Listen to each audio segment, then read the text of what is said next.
पिछली वीडियो में हमने देखे the structures which are external to cell wall, अब हम पढ़ेंगे सेल वॉल। तो इस डायग्राम में देखो सेल वॉल कहाँ पर है, ये ऊपर वाला रेड कलर का क्या है, कैप्सूल, उसके अंदर सेल वॉल है और उसके भी अंदर जो ग्रीन कलर वाली प्लाज्मा मेम्ब्रेन है। तो तुम्हें क्या लगता है सेल वॉल का मेन फंक्शन क्या होगा बैक्टीरिया में? जो सेल वॉल है वो बैक्टीरिया को एक रिजिड स्ट्रक्चर प्रोवाइड कर रहा है, उसको पूरी स्टेबिलिटी प्रोवाइड कर रहा है और उसको दूसरा तीसरा फंक्शन क्या है, उसको शॉकिंग, एक्सपेंडिंग एंड बर्स्टिंग से प्रोटेक्ट कर रहा है।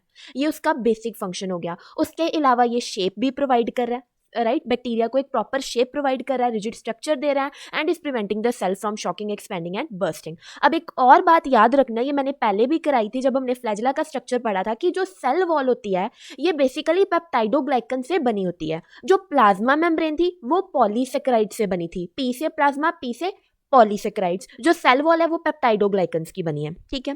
फिर हम पढ़ेंगे the difference between gram positive and gram negative cell wall. पहले तुम सिर्फ ग्राम पॉजिटिव को याद रखोगे, तो एक बात याद रखना, जो ग्राम पॉजिटिव सेल वॉल है ना, उसकी ग्राम पॉजिटिव बैक्टीरिया की जो सेल वॉल है ना, उसमें पेप्टाइडोग्लाइकन्स का अमाउंट ज्यादा होगा, इसलिए वो थिक होगी। कितनी? 16 to 80 नैनोमीटर इतनी थिक होगी। पर वहीं जो ग्राम नेगेटिव है ना, उसमें पेप्टाइडोग्लाइकन्स क्योंकि कम अमाउंट में होते हैं तो वो बस 2 नैनोमीटर है। ये मैंने तुम्हें पहले बता दिया।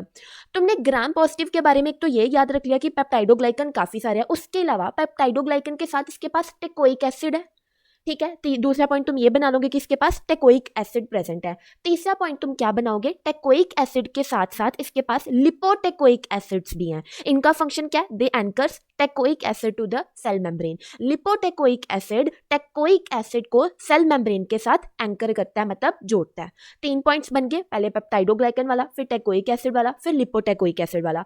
और चौथा जो डिफरेंस है वो क्या है, इसके पास इस सेल वॉल के ऊपर कोई और आउटर मेम्ब्रेन प्रेजेंट नहीं होती, बस सेल वॉल है, इसके ऊपर कोई दूसरी लेयर नहीं होगी।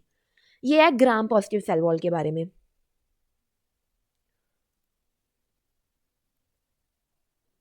उसके बाद हम पढ़ रहे हैं ग्राम नेगेटिव सेल वॉल। इसमें क्या, उसमें मैंने तुम्हें ये बता दिया कि जो पेप्टाइडोग्लाइकन था वो ज़्यादा अमाउंट में था, इसलिए उसकी थिकनेस 16 to 80 थी। पर इस केस में क्योंकि पेप्टाइडोग्लाइकन कम है तो इसकी थिकनेस सिर्फ 2 नैनोमीटर है।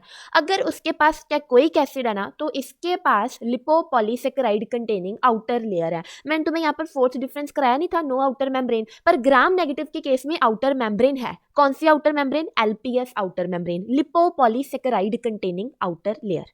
इसका फंक्शन क्या है? It act as a barrier की तरह एक्ट करती है और इसके पास पोरेंस प्रेजेंट होते हैं। पोरेंस क्या है?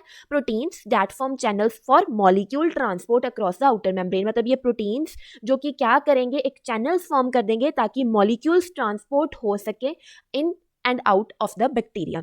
ये जो समझ आ गई, तुमने डिफरेंस कैसे बनाना है, उसमें तुम दोनों में तुमने पेप्टाइडोग्लाइकन के बारे में लिखना ही है, उसमें कितनी थिकनेस है, उसमें कितनी थिकनेस है। टेकोइक एसिड, लिपोटेकोइक एसिड और आउटर मेम्ब्रेन प्रेजेंट नहीं है, वो उसके पॉइंट्स है। इसमें तुमने लिखना है कि इसके पास एलपीएस आउटर लेयर प्रेजेंट होती है, जिसका फंक्शन क्या है, that is it act as a barrier, और उसके पास पोरेंस प्रेजेंट होते हैं। और पोरेंस क्या करते हैं? ये gram positive and gram negative cell wall का डिफरेंस था। उसके बाद अब हम पढ़ रहे हैं, हमने structures external to cell wall पढ़ लिया, सेल वॉल पढ़ लिया, अब हम पढ़ेंगे structures internal to cell wall. तो सबसे पहले हम पढ़ेंगे cytoplasmic membrane, also known as plasma membrane. ये ऐसे का स्ट्रक्चर होता है। तो इसके फीचर्स क्या है? ये थिन इलास्टिक मेम्ब्रेन है। जो सेल वॉल थी वो रिजिड वॉल थी, ये इलास्टिक मेम्ब्रेन है। Thickness 5 to 10 nanometer thick. Thickness याद रखनी पड़ेगी, पी से प्लाज्मा मेम्ब्रेन, पी से पेंटा, मतलब कि 5 to 10 nanometer thick. It consist of lipoprotein. जो सेल वॉल थी वो किसकी बनी थी? पेप्टाइडोग्लाइकन्स की। जो प्लाज्मा मेम्ब्रेन होती है वो लिपोप्रोटीन्स एंड पॉलीसेकेराइड्स की बनी होती है। ये स्ट्रक्चर दिख रहा है, दिस इज फॉस्फोलिपिड बाइलेयर। तो माइक्रोस्कोप के अंडर ये कैसा स्ट्रक्चर दिखता है? Phospholipid bilayer. ये 2 लेयर्स नहीं दिख रही, ये ऊपर वाली लेयर और ये नीचे वाली, इसलिए माइक्रोस्कोप के अंडर इसका फॉस्फोलिपिड बाइलेयर स्ट्रक्चर दिखता है। The membrane serves as a hydrophobic barrier, contain various enzymes for, वो हम आगे देखते हैं। पहले हाइड्रोफोबिक बैरियर कैसे, तुम्हें पता होना चाहिए कि जो यहाँ पर हेड एंड टेल्स होती हैं, राइट, जो टेल्स होती हैं वो हाइड्रोफोबिक होती हैं, जो हेड होते हैं वो हाइड्रोफिलिक होते हैं। तो पर अगर हम टोटली देखें तो जो लिपिड प्लाज्मा मेम्ब्रेन होती है ना, क्योंकि वो लिपिड्स की बनी है, राइट, तो लिपिड्स क्या होंगे? हाइड्रोफोबिक, इसलिए प्लाज्मा मेम्ब्रेन हाइड्रोफोबिक बैरियर की तरह एक्ट करती है। ये तुमने याद रखना है क्योंकि इसमें मेजर अमाउंट लिपिड्स का है। ठीक है, इसलिए ये हाइड्रोफोबिक बैरियर है। और इसमें एंजाइम्स प्रेजेंट होते हैं जिनका फंक्शन क्या है, respiratory metabolism and synthesis of capsular and cell wall components. क्योंकि तुम्हें पता है कि प्लाज्मा मेम्ब्रेन के ऊपर सेल वॉल है और सेल वॉल के ऊपर कैप्सूल है, इसलिए ये इसके ऊपर जो प्लाज्मा मेम्ब्रेन के ऊपर एंजाइम्स होंगे ना, तो वो उन दोनों के स्ट्रक्चरल कंपोनेंट्स को सिंथेसाइज करने में हेल्प कर रहे हैं। तो रेस्पिरेटरी मेटाबॉलिज्म में और synthesis of capsular and cell wall components. आगे पहले हमने साइटोप्लाज्मिक मेम्ब्रेन देख ली, उसके अंदर हमारे पास साइटोप्लाज्म होता है। साइटोप्लाज्म क्या है, एक वाटरी विस्कस सोल्यूशन है या एक सॉफ्ट जेल लाइक स्ट्रक्चर होता है जिसमें organic and inorganic solutes present होते हैं। उसके अलावा ग्रेन्यूल्स भी प्रेजेंट होते हैं जिनको हम क्या कहते हैं, राइबोसोम्स। ये था साइटोप्लाज्म। ये तुम्हें दिख रहा है, ये प्लाज्मा मेम्ब्रेन है। प्लाज्मा मेम्ब्रेन के अंदर क्या है, ये विस्कस जो सोल्यूशन है उसको हम क्या कहते हैं, साइटोप्लाज्म, जिसके अंदर सारा कुछ बाद में न्यूक्लियस वगैरह, राइबोसोम्स वगैरह सब कुछ प्रेजेंट होगा। ठीक है, राइबोसोम्स क्या, वो देख लेते हैं। हमने साइटोप्लाज्मिक मेम्ब्रेन पढ़ ली, साइटोप्लाज्म पढ़ लिया, अब हम पढ़ेंगे राइबोसोम्स। तो तुमने याद रखना है कि जो राइबोसोम्स होते हैं इनका मेन फंक्शन है प्रोटीन सिंथेसिस। और बैक्टीरियाज, क्योंकि बैक्टीरिया प्रोकैरियोट्स में आते हैं इसलिए इनके पास 70S राइबोसोम्स होते हैं जो कि 30S एंड 50S सब यूनिट्स के मिलके बने होते हैं। 50S लार्ज सब यूनिट है एंड स्मॉल सब यूनिट इज 30S, दोनों मिलके 70S राइबोसोम बना देते हैं। उसके बाद राइबोसोम्स के बाद हम पढ़ रहे हैं अब साइटोप्लाज्मिक इंक्लूजन ग्रेन्यूल्स। कौन कौन से ग्रेन्यूल्स आते हैं हमारे पास, lipid granule, polysaccharide granules, glycogen granules. ये तीन तो तुमने याद रखना है, लिपिड याद हो जाएगा, ग्लाइकोजन याद हो जाएगा और पॉलीसेकेराइड। लिपिड, ग्लाइकोजन और पॉलीसेकेराइड ग्रेन्यूल्स तो तुमने याद ही रखने हैं। उसके अलावा मेटाक्रोमैटिक ग्रेन्यूल्स, सल्फर ग्रेन्यूल्स और ये पॉलीहाइड्रोक्सी अल्कानोएट्स। ये याद, अगर ये नहीं भी याद रहता तो इतने तो याद रख लो, मेटाक्रोमैटिक, सल्फर ग्रेन्यूल्स और ये लिपिड, ग्लाइकोजन और पॉलीसेकेराइड ग्रेन्यूल्स, ये तीनों तो ईजिली याद हो जाएंगे। ये हमारे पास साइटोप्लाज्म में ग्रेन्यूल्स प्रेजेंट होते हैं बैक्टीरिया के केस में।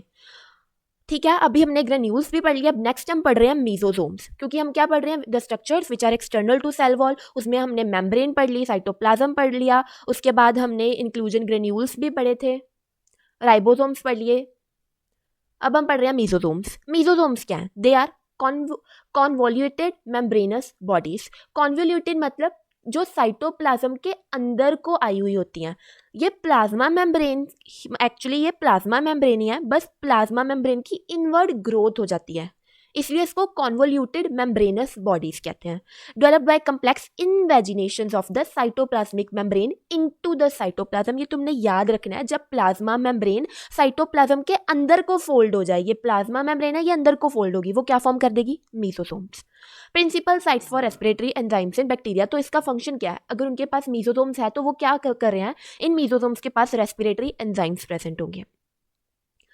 उसके बाद मीजोसोम्स के बाद हम पढ़ रहे हैं बैक्टीरियल न्यूक्लियस। तो क्योंकि बैक्टीरिया प्रोकैरियोटिक ऑर्गेनिजम्स में आता है, मतलब जिनके न्यूक्लियस के पास न्यूक्लियर मेम्ब्रेन नहीं होती है, हम उनको कहते हैं प्रोकैरियोट्स। तो इसलिए इसके पास न्यूक्लियर मेम्ब्रेन नहीं होगी, ये तो ऑब्वियस सी बात है। Genetic information in form of single long molecule of DNA, ऐसे करके सिंपल एक लॉन्ग मॉलिक्यूल डीएनए प्रेजेंट होगा, डबल स्टैंडर्ड डीएनए होगा, और उसके साथ एक extra chromosomal piece of DNA भी होगा। ये सर्कुलर पीस ऑफ डीएनए को हम कहते हैं प्लाज्मिड। तो इसके पास एक तो ये single long double standard DNA और उसके साथ प्लाज्मिड प्रेजेंट होगा।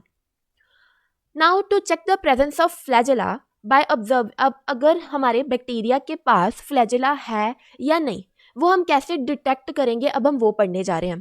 पहला, by observing if there is motility. तो ये कैसे चेक करते हैं, मेथड्स क्या कि यार जो हमारे पास फ्लैजेला होता है उसका बेसिक फंक्शन क्या होता है, मोटिलिटी, राइट, कि बैक्टीरिया को मूवमेंट प्रोवाइड करना। हम चेक कर लेंगे अगर वो मोटाइल हुआ मतलब फ्लैजेला है। ये चेक करना कि वो मोटाइल है या नहीं, उसमें हमारे पास 2 मेथड्स हैं, बाय माइक्रोस्कोप और by noting the occurrence of spreading growth in semi solid agar medium. पहले ये देख लो, अगर तुम हमने एक स्पेसिमन लिया और वहाँ पर थोड़ा सा बैक्टीरिया था, ठीक है, उस स्पेसिमन में जो बैक्टीरिया हमने उसको एक कल्चर मीडियम में रख दिया। अगर थोड़े टाइम बाद तुमने जब इंक्यूबेशन के बाद देखा कि जो कॉलोनीज थी वो स्प्रेड हो चुकी हैं, तो उसका क्या मतलब बनता है कि जो बैक्टीरिया था वो मोटाइल था, वो अपनी जगह से मूव कर गया दूसरी जगह पे भी, इसलिए वहाँ पर एक कॉलोनी की जगह काफ़ी सारी मल्टीपल कॉलोनीज फॉर्म हुई हैं। तो एक तो तुम्हें इस तरीके से पता चल जाएगा, by noting the occurrence of spreading growth, कि उनकी जो ग्रोथ है वो स्प्रेड हुई है या नहीं। तो पहला मेथड तो ये है। दूसरा मेथड बाय माइक्रोस्कोप, उसमें आता है हैंगिंग ड्रॉप मेथड। ये बड़ा इंपॉर्टेंट है, इसको हम अच्छे से देख लेते हैं। ये सारा मैं एक्सप्लेन इसके थ्रू कर देती हूँ। हमने हैंगिंग ड्रॉप मेथड में क्या करना होता है, एक स्लाइड लेनी है जिसमें डिप्रेशन प्रेजेंट होगा, कंकेविटी प्रेजेंट होगी ऐसे, ठीक है। उसके बाद हमने क्या करना है, उस कंकेविटी के अराउंड पेट्रोलियम जेली या वैसलीन लगा देनी है ताकि हम इसको सील कर दें। यहाँ पर मैंने कंकेविटी के अराउंड वैसलीन या पेट्रोलियम जेली लगा दी। इसको अब साइड कर दो। एक और चीज़ तुमने लेनी है, कवर स्लिप। तुमने एक कवर स्लिप ली, उसके बाद जो स्पेसिमन है ना, मतलब जिसको मैं क्या बोलूँगी, इनोक्यूलम। तुमने इनोक्यूलम लिया, मतलब कि स्पेसिमन लिया, वो सैंपल लिया जिसको तुमने डिटेक्ट करना है, उसको तुमने इनोक्यूलेशन लूप के साथ यहाँ पर डाल दिया।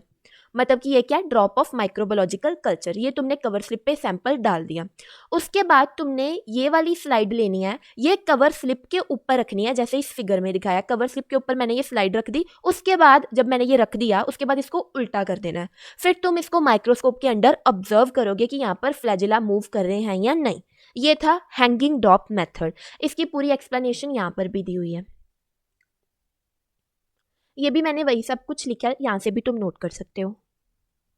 इंटरप्रिटेशन कैसे करेंगे, कैसे, अब तुमने माइक्रोस्कोप के अंदर देख लिया, अगर मोटाइल बैक्टीरिया है तो इसका मतलब क्या है कि movement of bacteria in a directional और tumbling manner indicates the presence of flagella. तुमने माइक्रोस्कोप के अंदर मूवमेंट देखी, वो जो भी वो मूवमेंट करते हैं, जैसे डायरेक्शनल मूवमेंट, टम्बलिंग मूवमेंट, तो इसका मतलब क्या था, बैक्टीरिया मोटाइल था। पर अगर तुमने माइक्रोस्कोप के अंदर देखा कि जो बैक्टीरिया था वो स्टेशनरी था या सिर्फ ऐसे रैंडम वाइब्रेशन ही शो कर रहा है, लाइक उसको कहते हैं ब्राउनियन मोशन, तो तुमने इंटरप्रेट किया कि जो बैक्टीरिया है वो क्या है, नॉन मोटाइल। ये थी इंटरप्रिटेशन।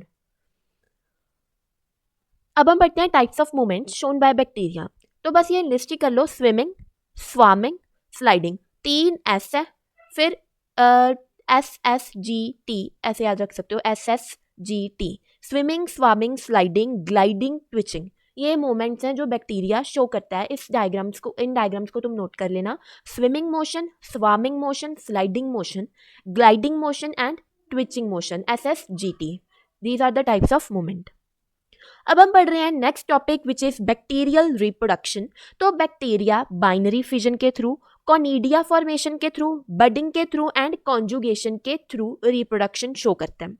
बाइनरी फिजन में क्या होता है कि ये बैक्टीरिया था, वो ग्रो किया, उसके बाद जो सेल्स थे वो 2 डॉटर सेल, जो एक सेल था वो 2 डॉटर सेल में डिवाइड हो गया।